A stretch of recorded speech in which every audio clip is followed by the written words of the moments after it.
おはようございます。たかしです。それではポンド円とドル円の相場分析をやっていきましょう。まずはポンド円の冷やしからです。現在はポンド円はトリプルトップ。先日まではダブルトップになっていたんですが、そこからさらにもう一山作ってきたというところで、このような動きになるのか、それともこの辺ですね、ずーっと過去からこの辺も意識されているポイントを上抜けてくるのかっていうところに注目しております。ストキャスティクスは高値圏ですので、このままどんどん上昇していたとしても、どこかで大きめの下落に入ってくるとは考えられます。では4時間足です。先ほどのトリプルトップの一部ですね。こちら側ではダブルトップ。こっちにもう一つ山があるんですけれども、そこを今上抜けるかどうかっていうところに注目しております。本日朝から上昇してますので、このまま上抜けそうな雰囲気もありますが、やはり過去から何度も意識されているポイントですので、そう簡単には抜けられない。そして先ほど4時間足のストキャスティクスも高値圏、1時間足は今高値圏付近でずっと動いてますよね。ですので、やはり1時間4時間足の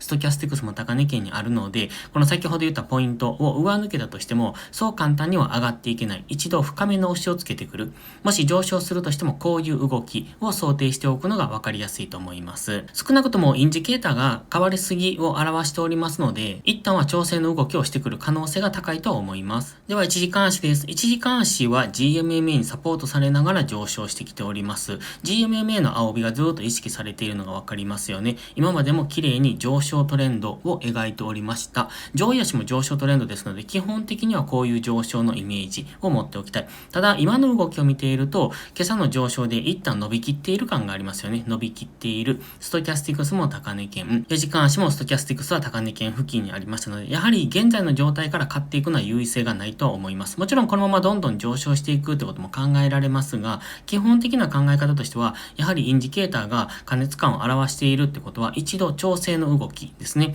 ここでのこういう動きをイメージしておく。ここから一度下落してからの次の上昇とか、もしくは現在地付近で揉み合ってくる、冷やしの高値を上抜けようとしてますね。例えば上抜けてもこういう動きを待ってからの次の上昇、こういうところでのエントリーですね、を考えておくのがいいと思います。ではドル円を見ていきましょう。ドル円も方向感のない動きをしてますよね。ずーっとこの中でレンジになってます。このライン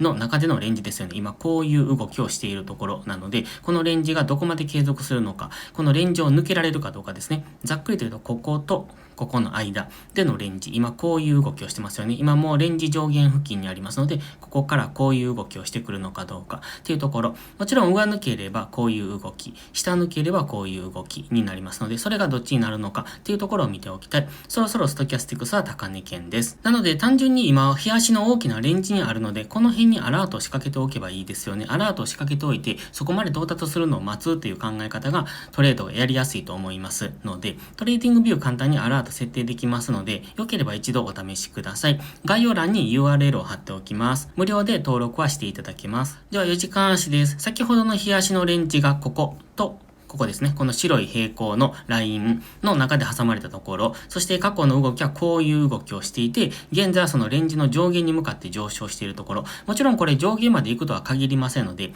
例えばここからこう折り返してくるっていうことも考えられますので、中途半端なところ、このレンジの中で動いている時は、中途半端なところでエントリーすると方向感が分かりにくくなる、どちらに動くかが分からないので、もちろんこのままレンジの上限にぶつかってそこからまたこう下落してくるってことも考えられますし、途中から折り返してまたこう上昇していくっていう、そういう動き方をする場合もあるので、中途半端なところではエントリーしないという考え方を持っておくと分かりやすいと思います。なので先ほど言ったようにここですよね。この白いライン、この辺りにアラートを仕掛けておく。で、直近ではこれ今上昇トレンドを作ってきているんですね。こういう動きを作ってきておりますので、この上昇トレンドが継続するのであれば、この146円付近までの上昇が考えられます。ストキャスティクスはもうちょっと上昇余地があるので、本日上昇から始まってますし、このまま上昇するのであれば、146円付近まで上げ切ってしまうかもしれません。では1時間足です。1時間足はこのラインを何本か引いているんですが、この辺が意識されているんですね。ですので、その辺を見ておくといいのかなと。現在このラインちょうど意識されてますよね。本日上昇はしてきましたが、今このオレンジの水平線、先週の金曜日の高値が意識されて、今長い上髭の陰線に変わってきているところですので、この矢印のイメージですね。もちろん下がってくれば、本日の上昇っていうのはこのラインからの上昇になりますので、この矢印のイメージと、比較的この水平線が意識されてますので、この辺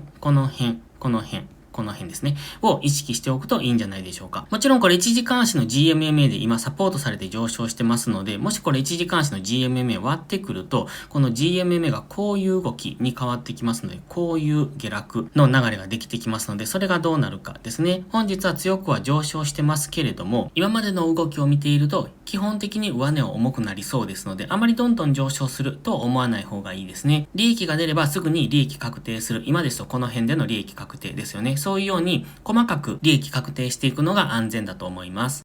それでは本日は以上です。現在ノートのメンバーシップ会員を募集しております。毎朝更新の詳細な分析と週末の限定動画でコツコツ FX のスキルを上げていきましょう。FX を基礎から学びたい、もしくは学び直したい方はぜひノートメンバーシップご利用ください。こちらも詳細は概要欄の URL からご確認ください。それでは本日も最後までご視聴ありがとうございました。たかしでした。バイバイ。